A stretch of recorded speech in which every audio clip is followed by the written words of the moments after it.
उत्तरा भी श्री कृष्ण की शरण में गई है। कहने लगी भगवान से प्रार्थना की है, आयो आयो रे शस्त्र ब्रह्मास्त्र, मदद करो गिरधारी। आयो आयो रे शस्त्र ब्रह्मास्त्र, मदद करो गिरधारी। ओ आयो आयो रे शस्त्र ब्रह्मास्त्र, मदद करो गिरधारी।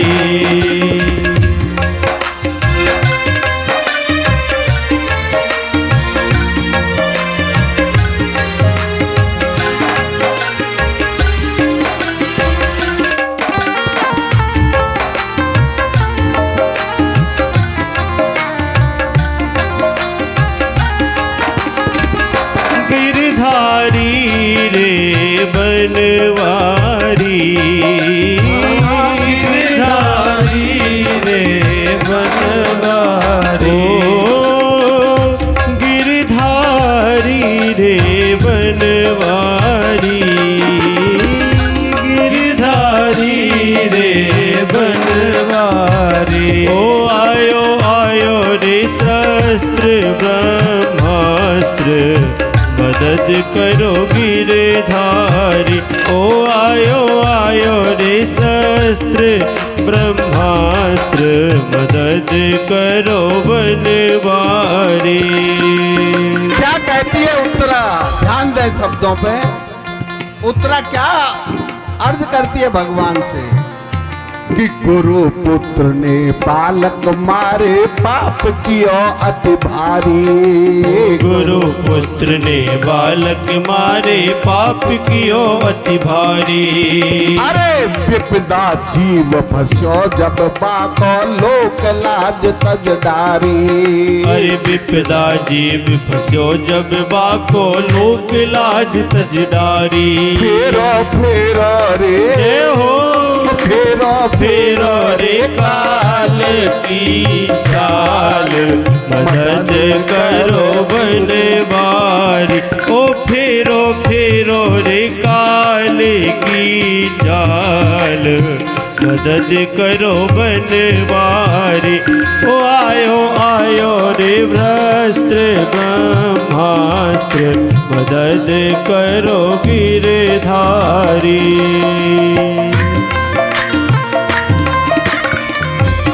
हरि बोल।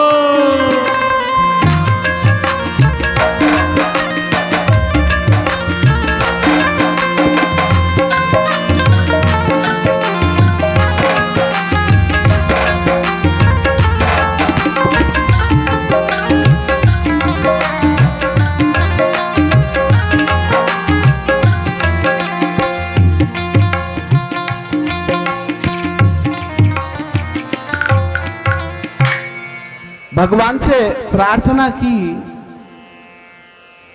वो तो घटघटवासी है, तुरंत रक्षा करते हैं। आज तक कभी भगवान ने गर्भवास नहीं किया, क्यों करेंगे? गर्भवास तो नरकवास है, जहां जीव 9 महीने उल्टा लटका रहता है मलमूत्र के कुएं में। इससे बड़ा नरक क्या होगा? कितना कष्ट पाता है। आज जो बड़ा होके कहता है ना, मैं इसको मार दूंगा, ऐसा कर दूंगा, वैसा कर दूंगा, ये जीव उस समय भी था जब कुछ नहीं कर पाता था, रो भी नहीं सकता था। ऐसी जगह भगवान क्यों वास करेंगे? लेकिन एक भक्त की रक्षा करने के लिए उनको पता था महान भक्त है घर में, महाराज परीक्षित। उसकी रक्षा करने के लिए चतुर्भुज नारायण घर में प्रवेश कर गए। भक्तों के लिए भगवान क्या क्या नहीं करते, लेकिन ये जीव है जो भक्ति से, निष्काम भक्ति से भगवान की ओर उन्मुख नहीं होता। भगवान सब कुछ करते हैं, लेकिन हम भगवान की ओर उन्मुक्त नहीं होते। हम 2 घंटे भी भगवान का भजन नहीं कर सकते। भगवान तो हमारी 24 घंटे रक्षा करते हैं। भगवान ने रक्षा की है ब्रह्मास्त्र से। महाराज परीक्षित की उत्तरा का गर्भ बच गया।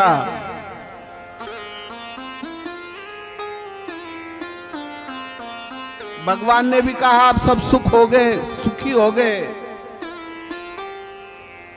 तो आज्ञा मांग ली कुंती से, वो आप घर चलता हूं मैं।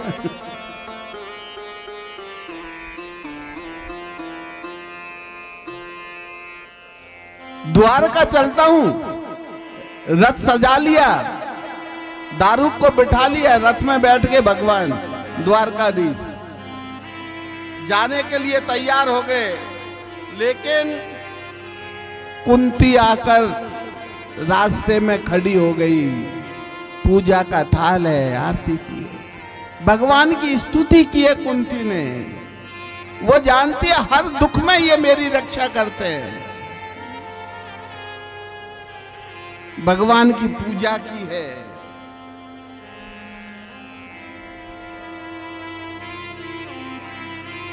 क्या स्तुति की है? छोटे से भजन के माध्यम से कुंती कहती है कि तेरे हैं उपकार बड़े हम पर,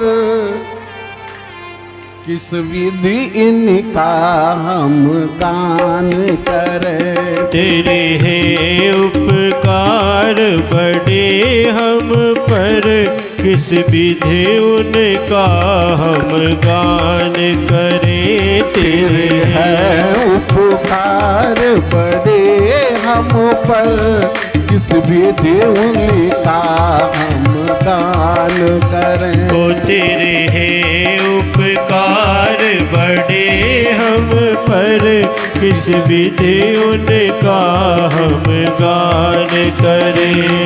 किस विधि उनका हम गान करें। किस विधि उनका हम गान करें। किस विधि उनका हम गान करें। किस विधि उनका हम गान करें। तेरे हैं उपकार बड़े हम पर, किस विधि उनका हम गान करें। हरि बोल।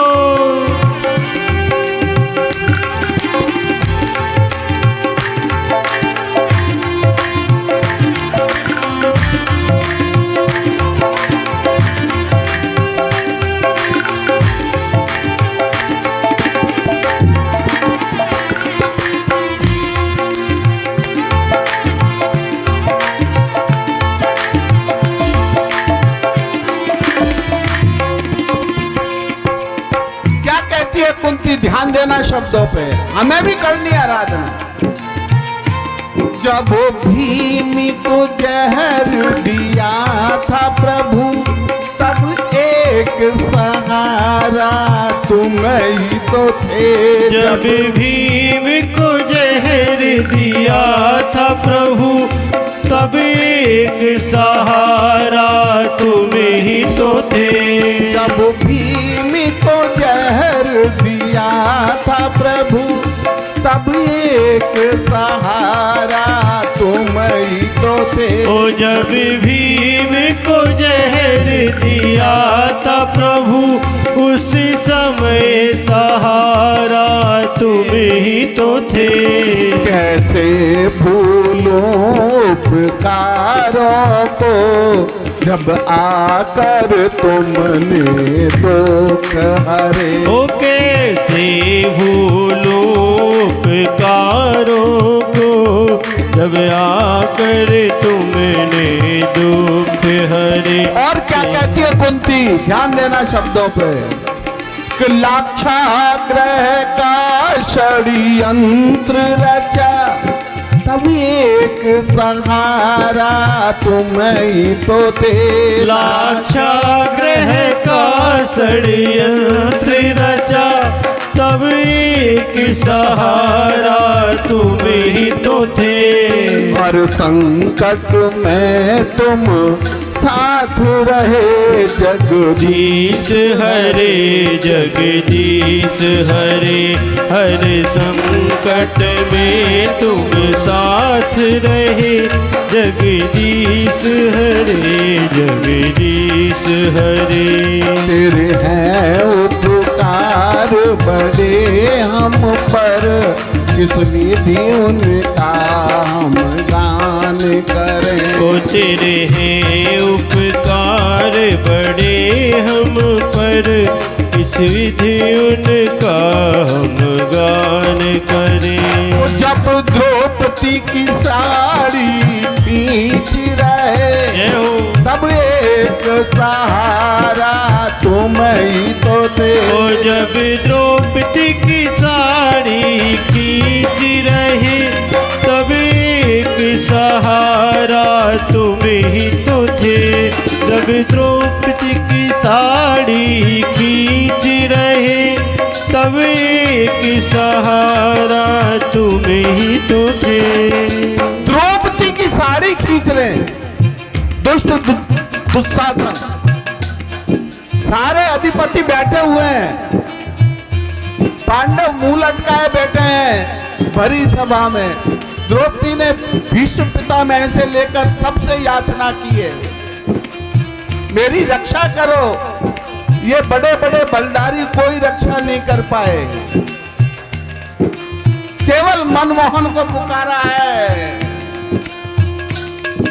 हे द्वारकावासिन, मैं आपकी शरण में हूं। भगवान तुरंत आए हैं, क्या लीला रची है। यही समझ में नहीं आया कि साड़ी बीच नारी है कि नारी बीच साड़ी है, साड़ी ही की नारी है कि नारी ही की साड़ी है, कुछ समझ में नहीं आया। कुंती कहती है, हे प्रभु, जब द्रौपदी की साड़ी खींच रहे, तब एक सहारा तुम ही तो थे। जब द्रौपदी की साड़ी खींच रहे, तब एक सहारा तुम ही तो थे।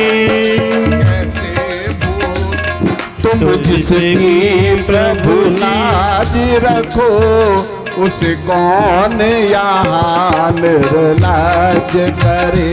तुम्हें जिसकी प्रभु जी लाज रखो, उस कौन यहाँ निर्लज करे।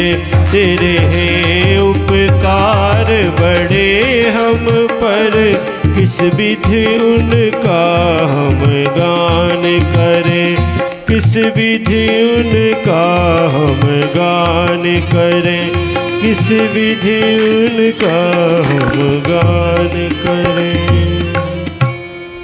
ऐसा कैसे तुम्हारे उपकारों को चुकाऊं, आप तो तुरंत चल दिए। भगवान द्वारकाधीश ने कहा, बुआ तुम्हें कोई वरदान मांगना हो तो अभी मांगो, मैं आपकी स्तुति से प्रसन्न हूं। जो भगवान की स्तुति करता है, भगवान उसे फल जरूर देते हैं। अरे मनुष्य तो मजदूरी रख भी लेता है, भगवान उसकी मजदूरी कहीं नहीं रखता, वो अवश्य फल देते हैं। कुंती को कहा है आप वरदान मांगिए। कुंती ने ऐसा वरदान मांगा है आज तक किसी ने नहीं मांगा, कोई मांगना भी नहीं चाहता। क्या मांगा है जान दो। विपदा संतून सस्वत्र, तत्र तत्र जगत गुरु, भवतो दर्शनम यत्क्षाद, पुनर्भव दर्शनम। कुंती ने मांगा विपदा संतु न सस्वत, मुझे तो तत्र तत्र पग पग पर केवल विपदा चाहिए, कष्ट चाहिए, दुख चाहिए। क्यों? भवतो दर्शनम यत्पाद है, आपके इन चरणों के दर्शन तभी होते हैं जब हम दुख में होते हैं। दुख मिलन करवाता है, सुख विलग करवाता है।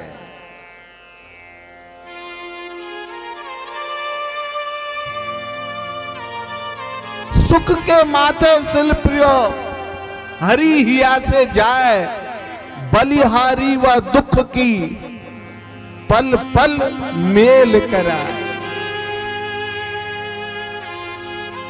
दुख में तो सबको भगवान याद आ जाते हैं, सुख में सुमरन नहीं करते। तो कुंती ने तो मांग लिया दुखी मिले मुझे, हर कदम पर दुख मिले। ऐसी प्रार्थना की, भगवान प्रसन्न हुए, भगवान वापिस आ गए, द्वारका नहीं गए, वापिस आए। भगवान सब कुछ कर सकते हैं, लेकिन अपने वैष्णव भक्त को नाराज नहीं कर सकते। अपने भक्त को नाराज नहीं कर सकते। भक्त कौन है? भक्त कौन है हमारा? सीधा सा शब्द है, पढ़े लिखे लोग बैठे हैं, ध्यान देना मेरी बात पे। भक्त कौन है? जो विभक्त नहीं है वो भक्त है। जो भगवान से अलग नहीं है उस समय वो भक्त है, और जो विभक्त हो गया, वो संसार में खो गया, वो भक्त हो ही नहीं सकता। भगवान वैष्णव भक्त को कभी नाराज नहीं कर सकते। वापिस आ गए। अर्जुन ने कहा मेरे वजह से वापिस आए हैं। क्या मेरे परम सखा है इसलिए वापिस आए हैं? मेरी बात मानते हैं। कुंती ने कहा अरे मैं तो बहुत मना के वापिस लाई हूं, तेरी वजह से थोड़ी आए हैं, मेरी वजह से वापिस आए हैं द्वारकाधीश। तो द्रौपदी कहने लगी मेरी इन्होंने रक्षा की थी, मैं अनन्य भक्त हूं, ये तो मेरी वजह से वापिस आए हैं। इतने में ही सुभद्रा आ गई। अरे तुम्हारे तो रिश्ते मुंह बोलो के दूर के हैं, मैं तो इनकी सगी बहन हूं। कुछ जाते समय कुछ दे के नहीं गए थे इसलिए वापिस आए। भगवान चाहे किसी वजह से वापिस आए, अपने हृदय में आए, कोई भी कारण हो, सबने अपने अपने संबंध बनाए। हमें भी भगवान से अपने संबंध बनाना चाहिए।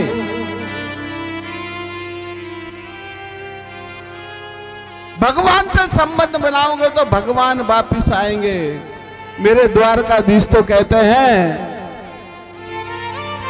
सबसे ऊंची प्रेम सगाई सबसे ऊंची, प्रेम सगाई सबसे ऊंची, प्रेम सगाई सबसे ऊंची, प्रेम सगाई सबसे ऊंची। भगवान ने कहा मैं तो केवल प्रेम का रिश्ता ही मानता हूं।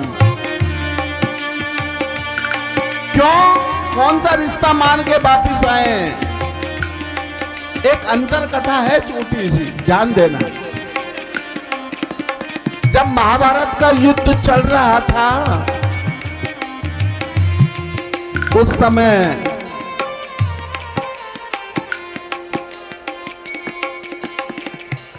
पांडवों ने भयंकर युद्ध किया।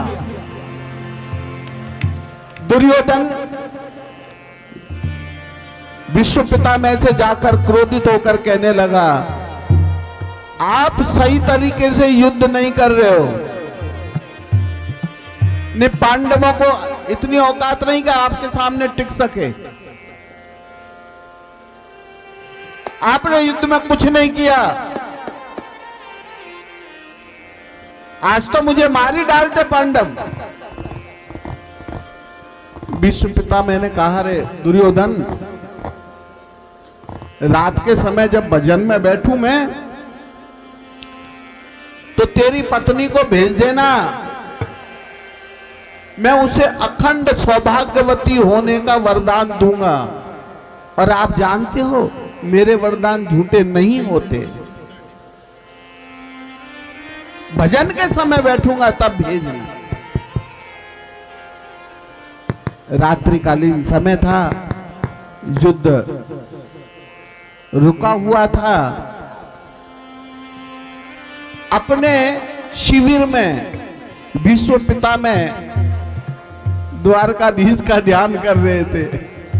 उनके आराध्य देव द्वारकाधीश है, उनका ध्यान कर रहे थे। ये बात पता चली घट घट वासी भगवान श्री कृष्ण को। उन्होंने सोचा यदि भानुमति को वरदान मिल गया तो वो दुर्योधन अमर हो जाएगा, मारा नहीं जाएगा। लीलाधारी है भगवान श्री कृष्ण। वहां से चले हैं तुरंत, द्रौपदी को जगाया है, उठिए, समय सोने का नहीं है, जागने का है, खड़े होइए।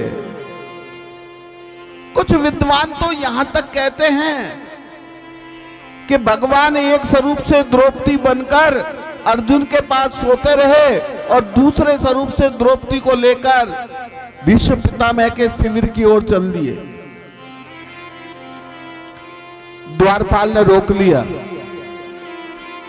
यहां केवल महिला को ही जाने की इजाजत है, पुरुष कोई नहीं जाएगा। भगवान श्री कृष्ण बाहर बैठ के बोले, कोई बात नहीं, इनको भेज दो। द्रौपदी अंदर चली गई। इधर भानुमति से जाकर, वाणी चतुर है कन्हैया, बहुत मीठा बोलते हैं। द्रौपदी से जाकर, भानुमति से जाकर कह दिया, अपने ही तो हैं दादाजी, कभी भी ले लेंगे वरदान, कोई फर्क नहीं पड़ता। बातों में आ गई दुर्योधन पत्नी भानुमति, द्रौपदी को लेके पहुंच गए। द्रौपदी अंदर चली गई, भजन में बैठे हुए हैं विश्व पिता में। उनको जाके प्रणाम किया है द्रौपदी ने। विश्व पिता मैंने अनायास ही वरदान दिए हैं, अखंड सौभाग्यवती भव। द्रौपदी ने फिर पूछा, दादाजी आपके वरदान सत्य तो हो गए ना? फिर आंख खोलिए, आप कौन हो? कि मैं आपकी कुल वधू द्रौपदी हूं। विश्व पिता में कहने लगे, रे मैंने तो भानुमति को समझा, उसको बुलाया था, लेकिन मेरे द्वारकाधीश जो करते हैं वो सही करते हैं। मेरे वरदान कभी भी असत्य नहीं होंगे। मुझे पहले ये बताओ, तुम्हें यहां कौन लाया? जरूर द्वारकाधीश की चाल है। दौड़कर दरवाजे पे आए शिविर के, बाहर देखे तो द्वारकाधीश बैठे थे, चरणों में गिर गए विश्व पिता में। प्रभु आज तो आपने कृपा कर दी जो आप मेरे द्वार पे आ गए, लेकिन जब कृपा करना तब मैं मरण शैया पे हूं, उस समय कृपा करना। कब कृपा करना? पीतांबरी कसी हो, छवि मन में ये बसी हो। पीतांबरी कसी हो, छवि मन में यह बसी हो। पीतांबरी कसी हो, छवि मन में ये बसी हो। फोटो पे कुछ हंसी हो, फोटो पे कुछ हंसी हो। जब प्राण तन से निकले, इतना तो करना स्वामी। जब प्राण तन से निकले, इतना तो करना स्वामी, ओ जब प्राण तन से निकले।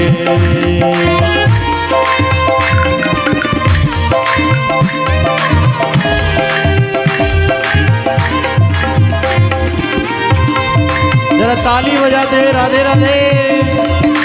हमें भी खुद को विश्व मानकर यही आराधना करनी है, भगवान से प्रार्थना करनी है।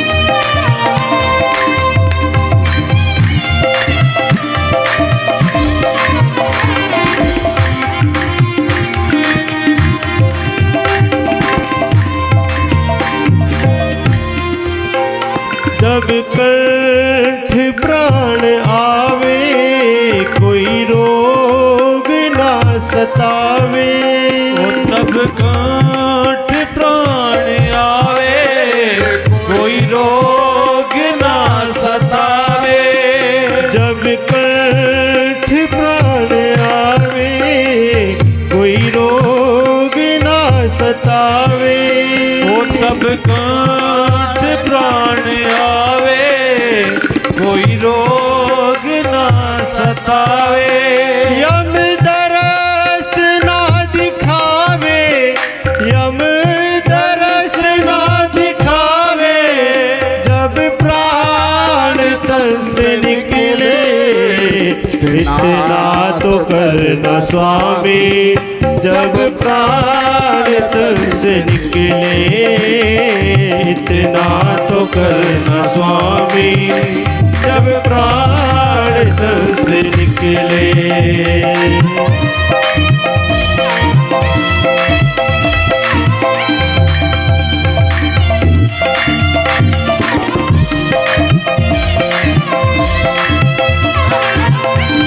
राधे राधे।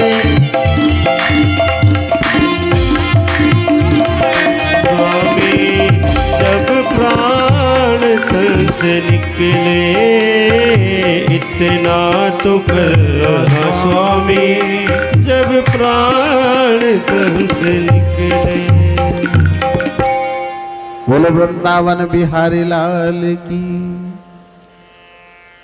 विश्व ने प्रार्थना की है द्वारकाधीश से, प्रभु आज तो आ गए, लेकिन जब मेरे प्राण निकलने को हो तो सामने आओ, जरूर आना। ये वरदान मांगा है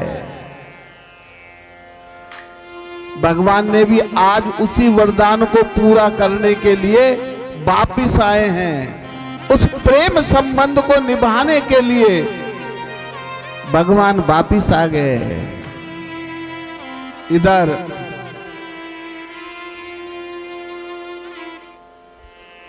युधिष्ठिर को बड़ी शंका हुई, भगवान श्री कृष्ण से कहने लगे, धर्मराज युधिष्ठिर, भगवान ये सारे विनाश की जड़ मैं हूं, अगर मैं राज्य नहीं मांगता तो इतना बड़ा विनाश नहीं होता। भगवान ने द्वारकाधीश ने कहा, अरे ये बात तो हम हमारे सबसे बड़े विष्णु पितामह हैं, उनसे ही चल के पूछते हैं कि दोषी कौन है इसका। ऐसा कहीं नहीं है, कोई दोषी नहीं है। तुरंत कुरुक्षेत्र आए, जहां विष्णु पितामह बाणों की सैया पे पड़े हुए थे। सबने प्रणाम किया है विष्णु पितामह को। भगवान श्री कृष्ण ने कहा, दादाजी ये युधिष्ठिर को एक शंका है कि सारा विनाश मेरे कारण हुआ है, इसकी शंका का निवारण करिए।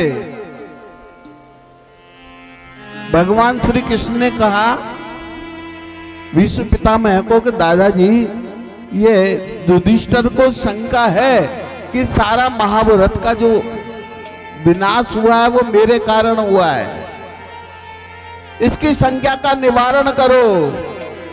विष्णु पितामह ने कहा, अरे द्वारकाधीश, इसकी शंका का तो निवारण मैं कर दूंगा, पहले तो मेरी शंका का निवारण करो कि मैंने ऐसे कौन सा बुरा कर्म किया, पाप कर्म किया है जिसके कारण मुझे बाणों की सैया पे सोना पड़ा है। अगर मैं भी होता तो आप मेरे सामने नहीं होते। ये प्रमाण है। फिर मुझे बाणों की सैया पर, सर सैया पर क्यों सोना पड़ा? मेरी शंका का निवारण करो। भगवान द्वारकाधीश कहने लगे, रे भीष्म, तू जीव है और मैं ईश हूं। तू सब कुछ भूल जाता है, लेकिन मुझे एक एक बात याद रखनी पड़ती है। किसी का अधर्म करना, किसी का बुरा करना, किसी को कष्ट पहुंचाना ही अधर्म नहीं है। बुरी बात देखना भी, उसमें सम्मति देना भी अधर्म है, पाप है। आप भूल चुके हो, लेकिन मैं नहीं भूला हूं। उस द्रौपदी को, वो आपसे न्याय मांग रही थी, कह रही थी, हे पितामह, आप न्याय करिए, मुझे न्याय दीजिए। आपने कोई न्याय नहीं किया। अंत में उसने मुझे ही पुकारा है कि हे कृष्ण द्वारकावासिन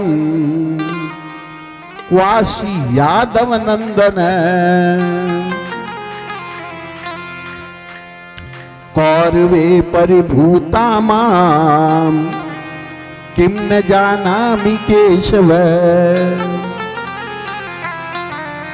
मैं ही आया था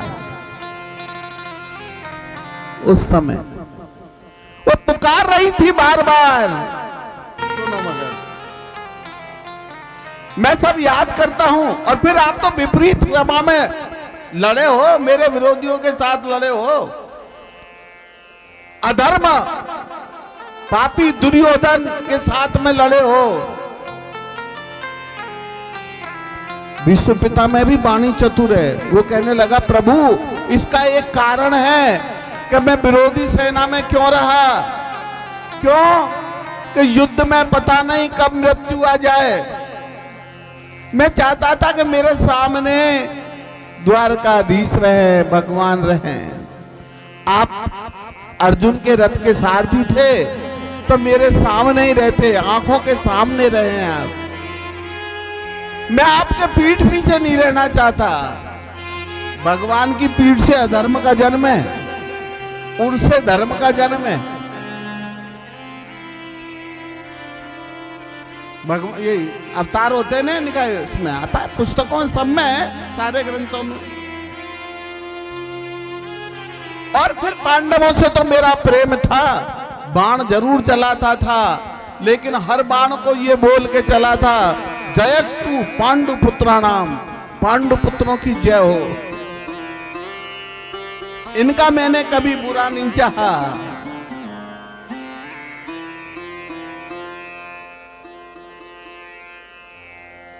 प्रभु, आपकी कृपा अनन्य है। आपने प्रतिज्ञा की थी कि मैं युद्ध में कोई शस्त्र अस्त्र नहीं उठाऊंगा, लेकिन मेरी प्रतिज्ञा रखने के लिए तो आपने अस्त्र भी उठा लिया था। भीष्म पितामह से युद्ध हुआ तो अस्त्र भी उठा लिया। भगवान श्री कृष्ण ने पांडवों को हारने देखा, रथ का पहिया ही उठा लिया था, भागे थे। बोले, प्रभु, मेरी प्रतिज्ञा रखने के लिए तो आपने अपनी प्रतिज्ञा तोड़ दी। वाणी चतुर है भीष्म। ये मन जब भयंकर हो जाता है, वही भीष्म है। भयंकर प्रतिज्ञाएं करता है तो भीष्म है। भयंकर क्या? डराने वाली। दूसरों को नहीं, खुद में डर ज्यादा होता है जब दूसरों को डराते हैं। खुद में डर नहीं होगा तो दूसरों को डराएंगे ही नहीं।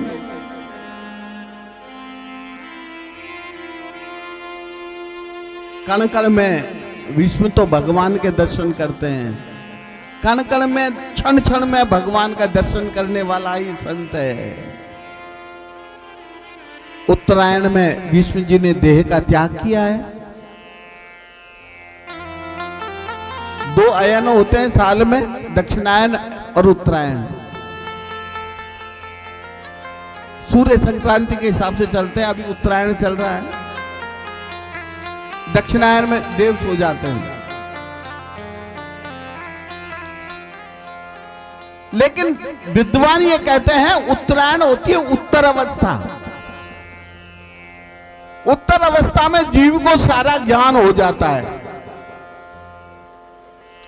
रामचरितमानस तो सबने पढ़ी है, उत्तरकांड है पीछे पीछे, उसको ज्ञान कांड कह लो तो अतिशोक्ति नहीं है। उत्तरकांड को वो एक तरीके का ज्ञान कांड है। ज्ञान की अवस्था में जिसकी मृत्यु होगी वो भगवान के ही धाम को प्राप्त होगा, उसका पुनर्जन्म नहीं होगा। ये उत्तरायण का दक्षिणायन का भेद है। विष्णु पिता मैंने भी ऐसे ही कर्म किए, हमें भी वैसे ही करने। क्या?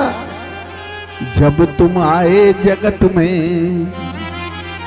और जगत हंसा तुम रोए, ऐसी करनी कर चलो तुम हंसो और जग रोए। कर्म ऐसे करो किसी को भी दुख नहीं पहुंचे, सब याद करे पीछे से। एक संत के कई शिष्य थे, शमशान के रास्ते में आश्रम था, सामने होके अर्थियां जाती थी, जो भी जाती वो शिष्य विवाद करते, देखो ये स्वर्ग में जा रहा है, देखो ये नरक में जा रहा है। गुरुजी ने कहा रे तुम्हें कैसे पता है? कि महाराज पता है, हम तो आपके शिष्य हैं। बोले हम पीछे पीछे जाते हैं और वहां लोगों की बात सुनते हैं। कई लोग कहते हैं ये तो मर गया तो अच्छा हुआ, धरती से बोझता, वो तो नरक में ही जाएगा। और जहां लोग कहें अरे बेचारा बहुत अच्छा था गया, वो तो सीधा स्वर्ग में ही जाएगा।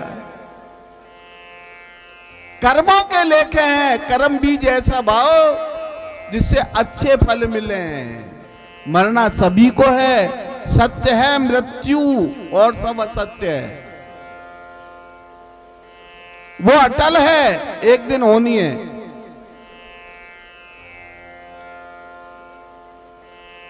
कि जन्म जन्म मुनि जतन कराही, जन्म जन्म मुनि जतन कराई, अंत राम मुख आवत नाही, अंत राम मुख आवत नाही, ऋषि मुनि मुख आवत नाही। ऋषि मुनि जन्म जन्मांतर से तप करते हैं, जप करते हैं भगवान का, लेकिन फिर भी अंत समय में कंठ सूख जाता है, राम नाम नहीं निकलता, कई आदि व्याधियां घेर लेती है। भीष्म के कर्म देखो, आज द्वारकाधीश खुद खड़े हैं। ये एक सुगति है अष्टम बसु की, पूर्व जन्म में बसु हैं ये। इसके बाद महाप्राण किया भीष्म जी ने, युधिष्ठिर का राज्य हुआ, न अतिवृष्टि होती न अनावृष्टि। जब जब बरसात की जरूरत होती थी तब तब बरसात हो जाती थी धर्मराज युधिष्ठिर के राज्य में, क्योंकि यथा राजा तथा प्रजा, जैसा राजा होगा वैसी प्रजा होगी। राजा पापी है तो अकाल पड़ेगा, राजा धर्मात्मा है तो सुकाल रहेगा।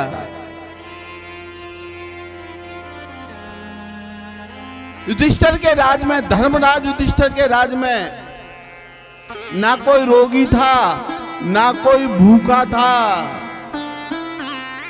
सारी प्रजा आनंद से जी है। क्यों?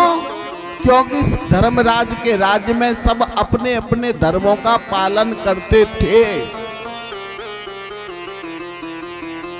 जो निज धर्म का पालन करेगा वो हमेशा सुखी रहेगा। ये इतनी सी बरसात भी कोई चिड़ी चुगलान का भाग के भरोसे हो जाए।